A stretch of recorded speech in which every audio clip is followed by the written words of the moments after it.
So next వచ్చేసి gold ప్యాటర్న్లోనే ఉన్న ఒక చైన్ డిజైన్ చూపిస్తున్నానండి. నెక్కుకుంటుంది షార్ట్. సో చూడండి, సో మొత్తం గోల్డ్ ప్లేటెడ్ అండి. సో గోల్డ్ లానే అనిపిస్తుంది చైన్ వచ్చేసి. సో చాలా స్మూత్గా ఉంటుంది చైన్ కూడా. With dark green colour stones ఇచ్చారండి. సో కింద హ్యాంగింగ్స్ వచ్చేసి గోల్డ్ ప్యాటర్న్లోనే ఇచ్చేసారు. సో బ్యూటిఫుల్గా ఉంటుందండి. సో నెక్ చైన్ అండి, షార్ట్ గోల్డ్ ప్యాటర్న్లోనే ఉంటుంది.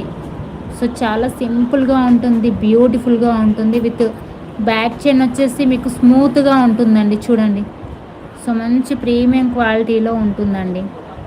సో చూడండి, మీకు బ్యాక్ చైన్ కూడా అడ్జస్ట్ చేసుకోవడానికి చాలా హుక్స్ ఇచ్చారు. మీరు నెక్ని బట్టి అడ్జస్ట్ చేసుకోవచ్చు. సో ఇది చిన్నపిల్లలకే కానీ పెద్దవాళ్ళు ఎవరైనా సరే పెట్టుకోవచ్చండి. స్మూత్గా ఉంటుంది. చైన్ లాకెట్ వచ్చేసి ఈ మోడల్లో ఉంటుంది డిజైన్. సో మొత్తం గోల్డ్ లానే అనిపిస్తుందండి నెక్ చైన్ వచ్చేసి. సో డార్క్ గ్రీన్ స్టోన్స్తో